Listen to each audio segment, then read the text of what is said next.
everybody. Welcome to the BSB Bookathon. We're here with the spring edition, as we like to call it. I'm Melissa Brayden, and we are excited to have you here joining us for these sessions. And so you are joining us tonight for some author readings, and I have some fantastic panelists joining me.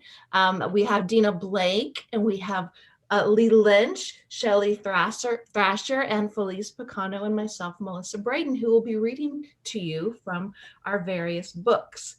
And so I don't want to delay. I want to kick us off and get us going, and then maybe we'll have times for questions afterwards.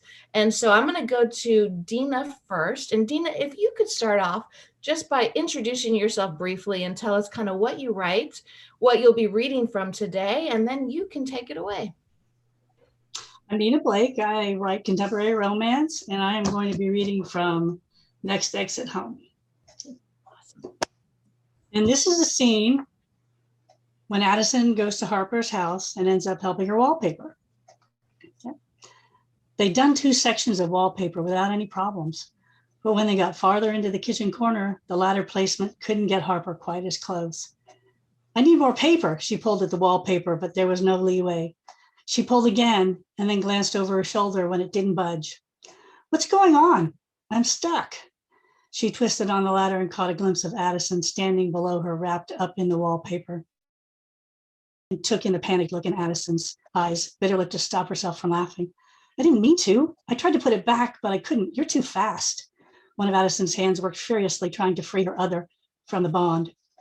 A perfect mummy in the making. Harper could keep her captured like this for hours if she felt the need. She held her laughter as she climbed down the ladder and tugged at the wallpaper. The unintentional consequences of the tug were alarming. Now Addison was in her arms, close enough to breathe in the same air, close enough to kiss if she moved a mere inch forward. Sweet Lord, she was beautiful, enticing, gorgeous in every way. She raked her fingers through her hair. What was happening to her? The high school crush she'd had so many years ago was hitting her hormones hard. She took in a deep breath before she twirled Addison out away from her, ripping the wallpaper from her as she spun. Addison wasn't at all the girl she'd imagined so many years ago. She wasn't perfect, sweet, and kind. She was hot, sexy, and desirable. She never in a million years had expected Addison to be here at the cabin, helping her with anything, let alone this close, wrapped up in wallpaper and looking so ridiculously hot. Are you okay? She rushed toward her. I didn't pull your hair, did I? She instinctively wrapped her arms around Addison's waist to steady her. The zap that shot through her was unreal, a serious wake-up call. No, I thought maybe you were going to. It just startled me. I was going to. I had to do it fast, or I was afraid you'd panic. I think I'm already panicked. She picked remnants of wallpaper from her clothes and then glanced at the wall. We're definitely going to need more wallpaper. When Addison caught Harper's eyes again, the look of pure innocence came through and she couldn't stop herself. She moved quickly, took Addison's face in her hands and kissed her with all she had. She let her hands roam to her waist and felt herself being pushed up against the wall. Everything felt amazing. Addison's hands, Addison's body, Addison's hands up her shirt, running across her spine, squeezing, tugging, pinching. She had to cool this connection somehow, or they were going to end up doing a whole lot more than kissing. She tore her lips away, put her hands on Addison's arms, and pushed her away. We need to stop. Eden might be here soon. That was a lousy excuse, but it was all she had. Now who's panicking? The glimmer in Addison's eyes had her wanting to tug her right back into her arms and finish what they'd started. She grinned as she settled the thrill coursing through her. It was ridiculously powerful. Addison's eyes darkened as she chewed on her bottom lip. Damn it. She did exactly what she was afraid of, closed the distance between them and kissed Addison again. She was so caught up in the kiss that she didn't hear the car drive up, almost didn't hear the door open. Shit, she pushed Addison away and darted across the kitchen. Hey, Mom, can I borrow your maroon sweater? It goes with my pink shirt. Eden stopped before she got to the hallway and glanced back at them. Jesus, Mom, can you stop embarrassing me? She rushed down the hallway. Addison looked at Harper. Why is she so upset? It's weird for her to see me kissing women. She put her hands in her back pockets like a 15-year-old. Did she see us? Let's just say you look pretty hot, and I certainly feel that way. Brooke came in the door next, double whammy. What's going on? We had a little snafu with the wallpaper. She gathered the trail of wallpaper that she had wrapped around Addison and tossed it into the trash. I kind of messed it up, took the backing off too soon. Addison shook her head and averted her eyes as the blush came over her face. Could have happened to anyone. She was so glad that they were alone when it had. Brooke laughed. Yeah, mom's not very good with the do-it-yourself stuff. She grinned at Addison, taking in her sweet, self-deprecating smile. We all have our weaknesses, and now she knew that kissing wasn't one of Addison's. Hey, I was doing okay until the wallpaper took on a life of its own. Yes, you certainly were. She couldn't take her eyes off Addison. Then she heard someone clear their throat. Brooke was still standing in the doorway watching them. You two are acting strange. Sorry, probably just need some food. She opened the refrigerator, grabbed a couple of bottles of water, and handed one to Addison. What are you girls up to tonight? Probably a whole lot less than you are. Brooke picked up one of the wallpaper rolls. Should I take Eden home with me so you two can finish wallpapering? She raised her eyebrows as Eden appeared in the hallway. I'm not sure how much more wallpapering we're going to get done, but she can spend the night with you if she wants. Whatever, Brooke shook her head. We'll see you tomorrow. Be good, she and Addison spoke in unison, and they laughed at each other as Brooke closed the door. Now if they can just manage to be good themselves. Walking back to Addison, she tried not to move too fast, but before she knew it, she was being kissed with such force and skill, she had to wrap her hands around Addison for balance. Once they broke the kiss, Harper struggled for breath. Maybe you and I should quit for now. Addison grinned. Get away from here and let the wallpaper settle for a bit? I think that would be a good idea. She was on fire, and the last thing she wanted to do was stop, but she needed to figure out her feelings before she went any farther with Addison. Some wallpaper kissing to start us off. I love it. And then caught by the kiddo. Things happen in strange ways, you know? No, that's my first wallpaper kiss. I'm going to file this away. It's a historical moment that you brought into my life, which I appreciate very much. Thank you so much for that fabulous reading, which I will definitely remember. And we are going to continue. And I'm going to move next to someone I admire very much. We're going to go to Lynch, who, Lee, I feel everyone knows you, but let's have you go ahead and introduce yourself anyway and tell us what you'll be reading from, and then you can take it away. Okay, thank you. I'm Lee Lynch. I write a lot of books, and I'm reading from my new novel, Accidental Desperados. There's a second book in a multi-generational lesbian family saga, and I'm reading chapter 1, slightly revised for reading breadth.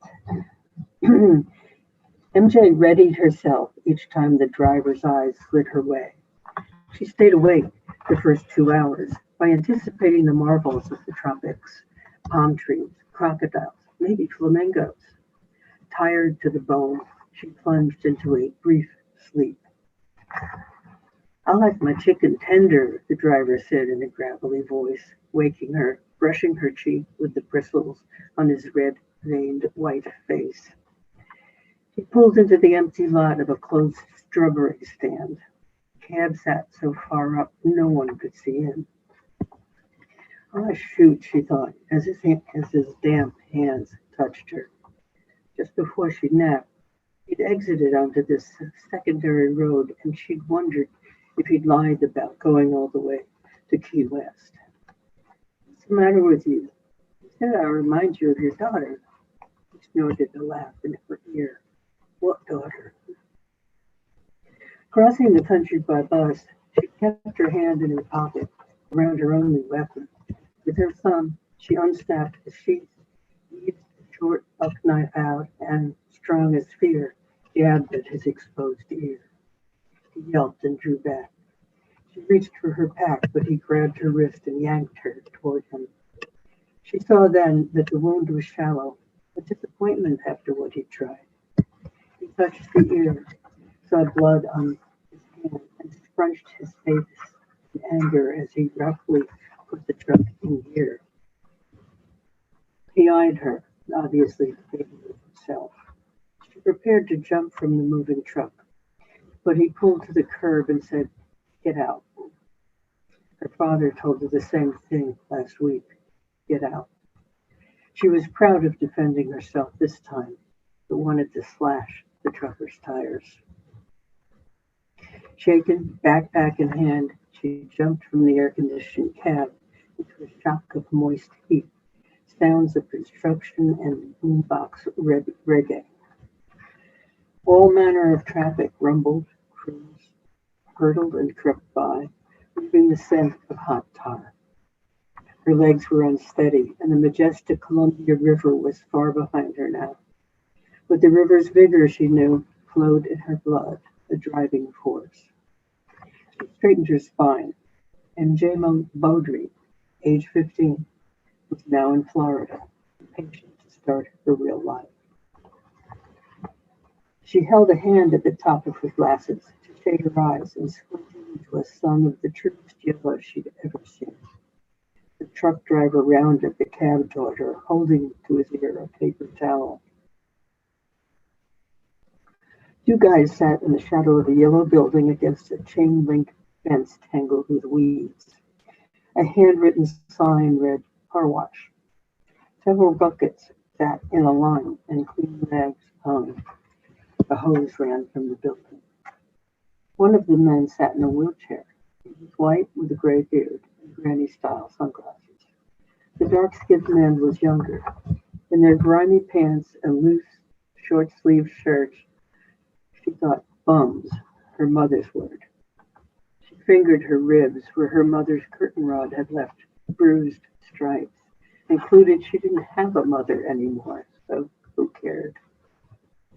She, the driver, and the bearded man were the only white people on the street.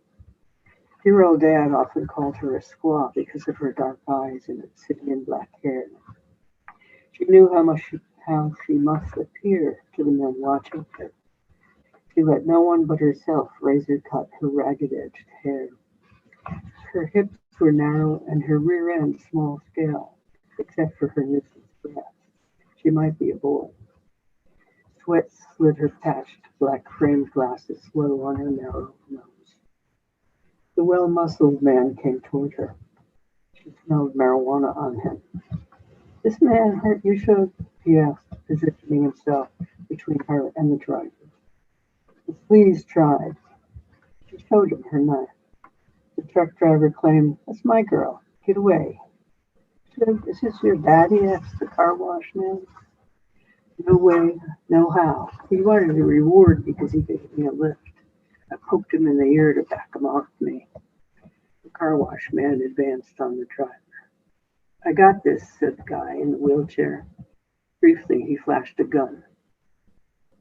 As the driver retreated, cursing, the car washer said, "Toss me that touch-up spray." The seated man reached into a bag and threw the paint. The driver above them in his cab was shaking a shotgun. He shifted and the truck started to roll. The young guy ran in a crouch after him. He covered the rear license plate with black paint.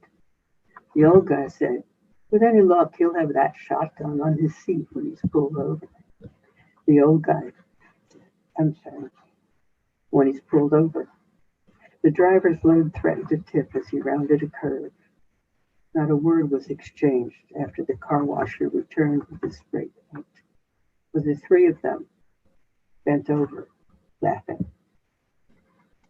Thank you.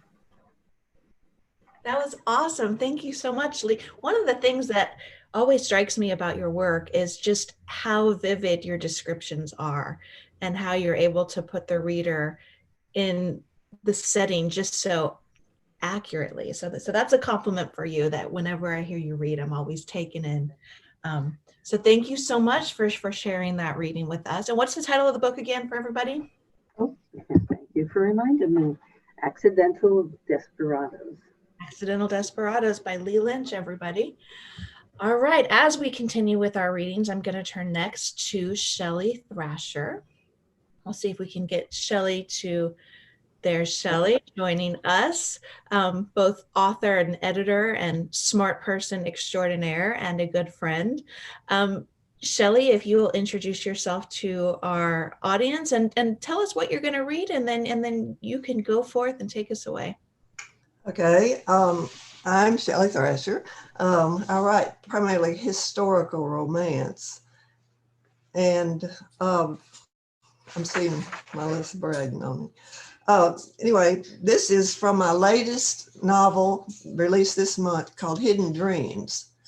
In this novel, two older women, Barbara, an American, and Dara, her Cambodian guide, have been motorcycling north from the capital of Cambodia, Phnom Penh. Tired, they have decided to stop roughing it for a few days and stay in a really nice resort. So in the scene I'm going to read, they're lying out by the pool, having some drinks and relaxing. This scene is set a year ago, and it's based kind of on the novel, the trip that I took last year. It's in Dara's point of view. So we're looking at things from the Cambodian guide's point of view. I wake up in a daze. My Moscow mule must have kicked me in the head, I tell Barbara, and she laughs. She seems in high spirits since we have been resting in this upscale resort for a few days. You know, Dara, I've been watching you sleep and thinking that I've told you a lot about my parents, but don't know much about yours. You mentioned that they left Cambodia for the States right before the Khmer Rouge came to power in 1975. What made them decide to get out of the country? I stare at the pool, memories of the past hitting me. Yet my surroundings and Barbara's presence soften them. I begin with my most comfortable recollections.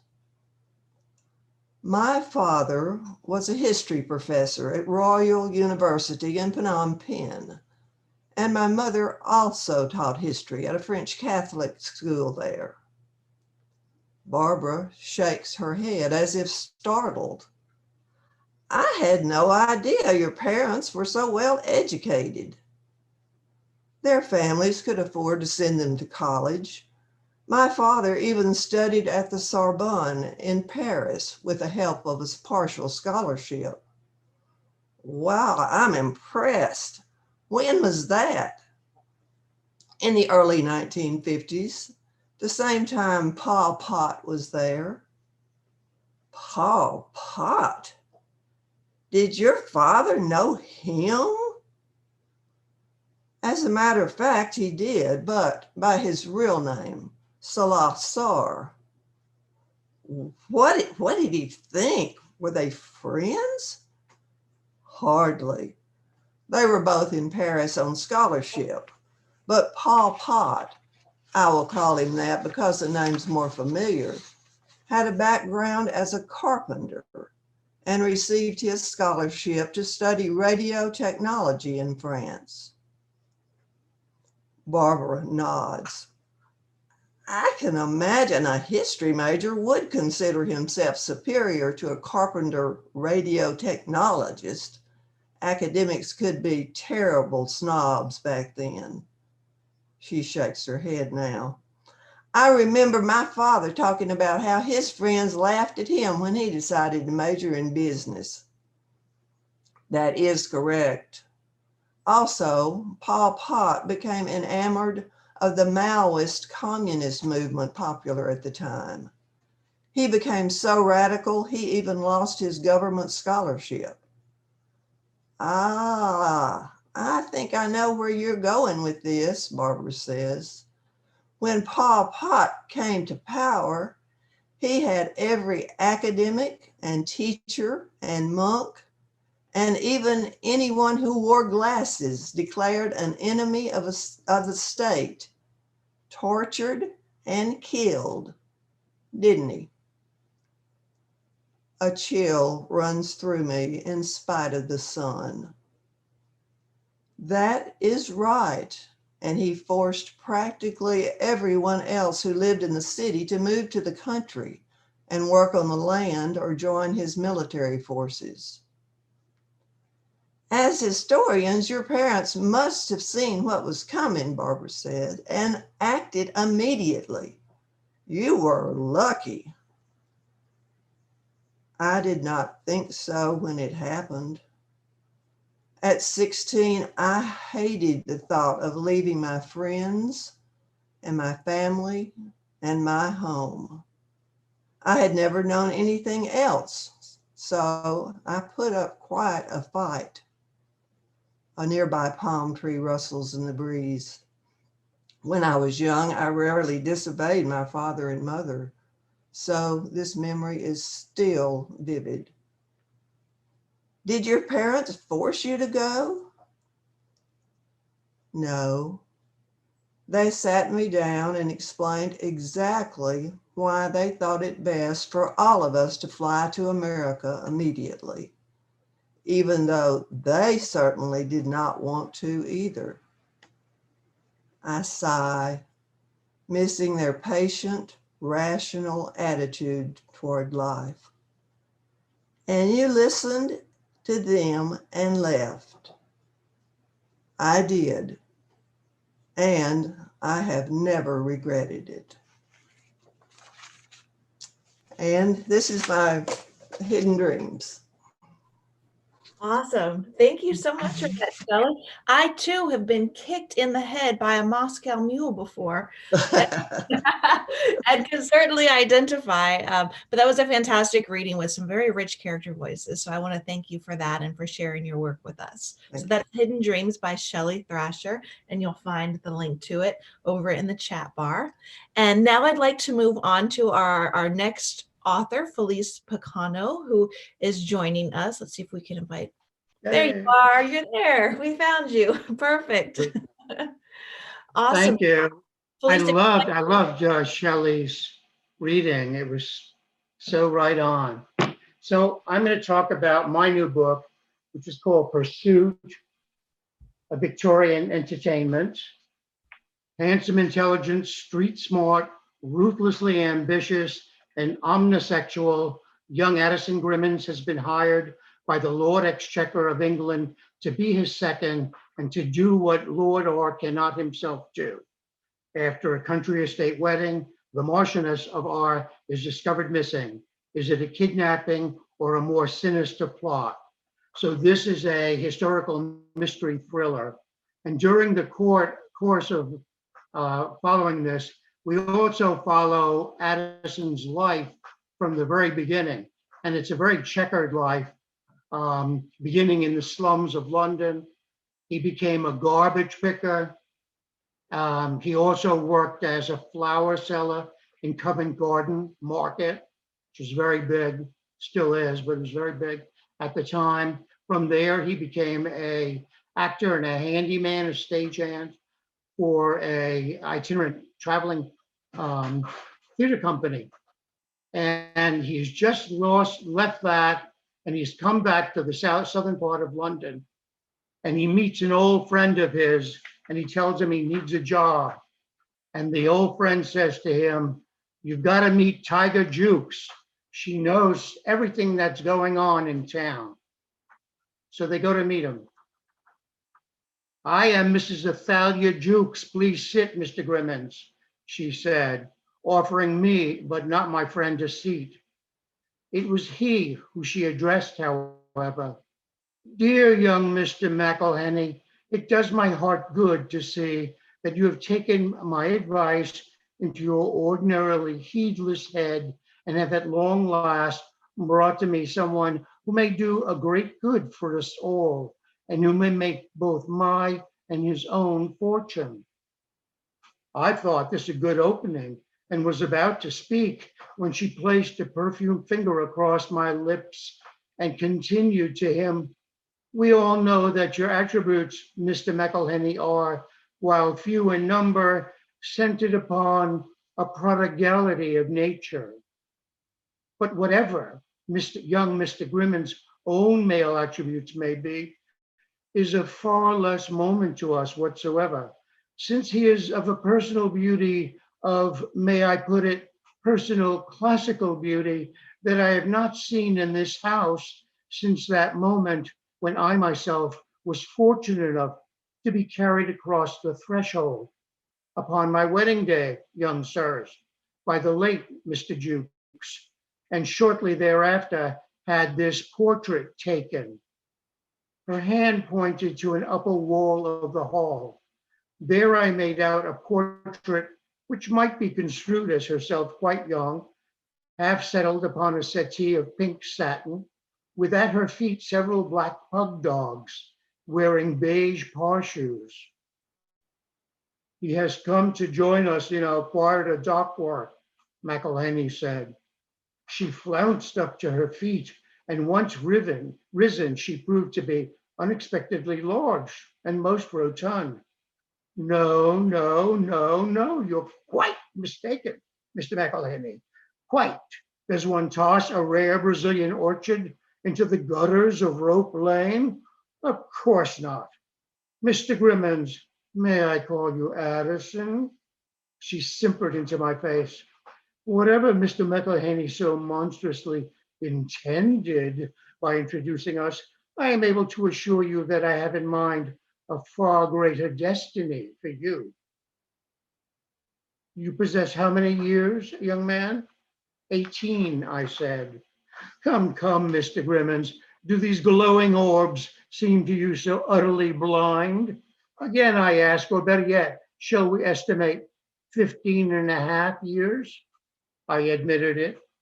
Then you shall have 7, she said, perhaps 8 excellent yearning years. And because of your gift, we shall split your take down the middle.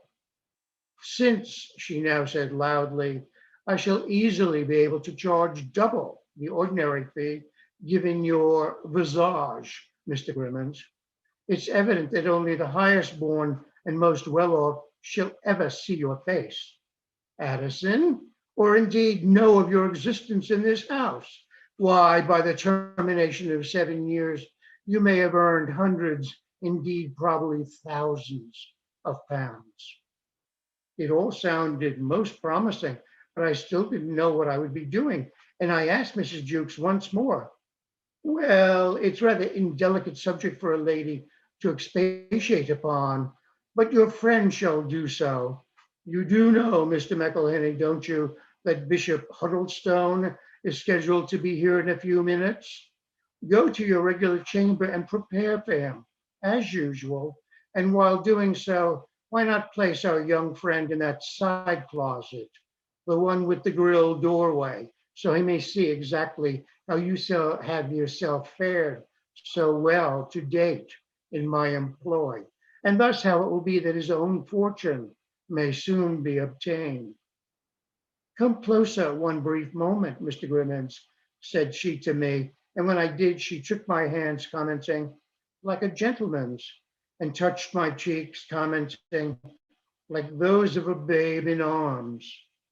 My friend took his leave of her, sulky, with a poor grace, shuffling his lank body upstairs and looking back to see if I were following. Catch him up, Mr. Grimmins, Athalia Jukes advised. So I did with alacrity. I could hear her counting coin upon the table below us. Thank you. Oh, fantastic. That was Pursuit. And I can tell just from hearing that short reading that the dialogue is very vibrant and very alive. I like that very much. I think people don't use the word simper enough. And I appreciate that you did. I like the word a lot. So or point to their eyes as glowing orbs. Yes, right, simper right in his face. I loved it. So thank you so much for that. And you can find in the chat bar, you can find the pre-order button and Pursuit of Victorian Entertainment by Felice Picano. Thank you so much. And I'm looking at our agenda and I'm thinking, who am I going to next? And I'm realizing that it is myself. And so I have prepared a reading for you all from What a Tangled Web. And this is the third book in the Tangle Valley romance series, but it can be read as a standalone. And in this particular scene, all you need to know is that we're in the small town of Whisperwall in Oregon in wine country, and Clementine Monroe works at the small cafe, the Bacon and Biscuit, which she loves more than anything and is saving up money to buy it. But before she can, her high school crush swoops in and buys the restaurant before she can. So this is them coming together for dinner to try to see if they can put their differences aside and work together. How did you wind up at the biscuit? Madison asked. Clementine noticed that the tables around them had filled in quite a bit. When had that happened? Her glass was close to empty as well, both signs that she'd been focused. No, captivated. That's an easy one. I needed a job, badly. I was young and desperate enough to work for minimum wage, but I made myself invaluable over the years. Even then, Rothstein struggled to pay me decently. Oh, so you snagged a raise when I showed up. Let's just say I found myself in a position to negotiate and angry enough to follow through. Clementine grinned proudly and gestured to Madison. No one said owning a business was easy. Yeah, about that, Madison said. I think I was searching for something. Maybe longing to be a part of something bigger. I mean, the biscuit is the heart and soul of this town, and it was just me on my own. I felt that a lot recently, and I guess this was just another way to connect. Madison was lonely? No, never in a million years would Clementine have imagined that possibility. She had her friends, her badass job, and her high profile. To anyone looking on, she had it more than made. You were trying to fill a hole. Yeah, maybe so. Either way, I leaped. Might have been a really dumb thing to do given my lack of experience, but it's been nice and I'm trying to learn as I go. Any advice? Just keep listening to those in the know, Clementine said and pointed to herself. Madison chuckled. Ah, yes, the Queen of Biscuits. How could I possibly avoid her opinion? Clementine snapped her focus back to Madison. Who told you my name? I'm raking in the info tonight, Madison said. She stole a hot roll from the breadbasket and tore off a piece. It was sexy as hell. This is fun. You are. Clementine's brain stuttered. I'm just Clementine. Understatement. The wine had Clementine feeling bold, loose. Want another understatement? You used to intimidate me in high school. I was never able to just be normal around you. The recent anger has helped, knocked you off your pedestal. Had she just said that out loud? She closed her mouth, fearful of what else might come flying out. Madison frowned. Me? Since when do I intimidate anyone? Please, do you know how put together you are? And universally friendly and well-liked? Those are bad things? Just unattainable. To someone like me who in high school owned enough clothes for only a week and was so shy that it was hard to get out 3 sentences. You were this ideal, someone to be admired, but from afar. Madison took a moment with that. I had no clue. I'm sorry. That's okay. No, and we're just getting to know each other more. You didn't do anything wrong. She waved off the idea and sipped her wine, marveling at how they'd actually broken through the surface after all of these years. Madison leaned in. If you hating me over the cafe got us here, maybe it was for the best. We should have done this a long time ago. Clementine dipped her head. There you go with the kindness again. Don't make it hard for me to resent you at what gets me up in the morning these days. She added a smile. Madison immediately seized the bottle and poured Clementine another glass. Have some more wine, maybe, followed by a wink. Their food arrived and they took some time to gush about it. And then Clementine watched Madison eat through stolen glances. She'd gone really quiet, studying her food thoughtfully as she consumed it, which was so very Madison, it was amusing. It looks like you're working on a very difficult equation over there, Clementine said as she gestured to Madison's steak, which she'd immediately sectioned off from her potatoes the second it arrived. Madison blushed, caught. No, just, letting the flavors do their thing. Sorry about that if it's annoying. It's the opposite. Clementine said it and went back to her own meal, all the while feeling Madison's gaze on her this time.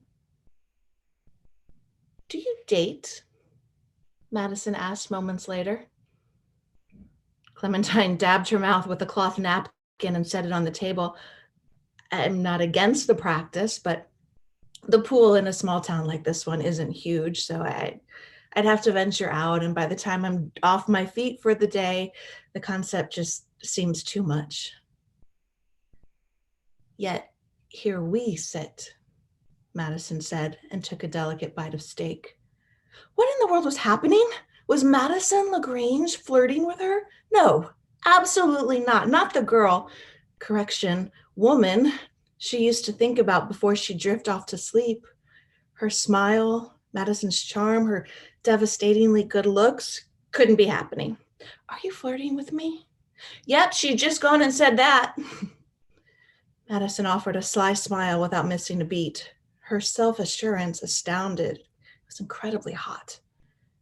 Just, making it up as I go. But we're mortal enemies now. Oh, we are not. You're also my boss. You're your own boss. I just bought the business. A pause as they took in the state of things. Clementine pursed her lips. So, what are you saying? Madison gestured to her plate with a grin. That this steak is incredibly good, and I really enjoyed tonight. She turned her attention back to her meal before meeting Clementine's gaze one final time. I think we'll need dessert. What do you say? This time, Clementine didn't hesitate. I'm in. And that is the end of my reading. All right, I'd like to bring all of our panelists back. If you guys could pop on your cameras and we can see what we have. I wanted to ask you all, just because we have a few moments, we did a panel right before this, which was about, the idea of where ideas come from, what spark brings you to your story. And I know we're reading from particular books today, so I wanted to ask you about these books. What was the spark? Was it the character, the plot, something you experienced in your real life that made you want to tell this particular story? I'm going to toss it out to Felice first and see if you can tell us a little bit about the backstory of how it came to be. I decided a couple of years ago to do a series of books about historical GLBT people. And I know it's different and it took place in a different way. And I wanted to find stories that illustrated that. And this guy jumped to life in front of me. And so did the woman he's pursuing across Europe. The two of them became just very visible to me. And then they became vocal, they started speaking. And that's when I started writing both books. Awesome. I love getting to hear how it all came into be. Shelley, what about your book? How did you manifest the idea? Well, I've been wanting to go to Cambodia for like 40 years, and I finally got to go. And I'm kind of hung up on going on tours and tour guides. So it all came together. And the problem I had is I wanted my American to stay in Cambodia. Oh. And lo and behold, she had a perfect chance because COVID came along. So that was the spark. And I plotted all around that then and developed my characters around it. So you're working in real life events as well? Really. Oh, wow. So very, very timely, in fact. Lee, we'll come to you next. What brought this story into being? Well, actually, the first of the series is the Rainbow Gap. And I started backwards. And I started. I started to write that because I really enjoy multi-generational sagas. Isaac Singer and so many others have done them. And like mystery series, they're just absorbing. You just start living that life. And I didn't think we really had a lesbian one, so I wanted to make it happen.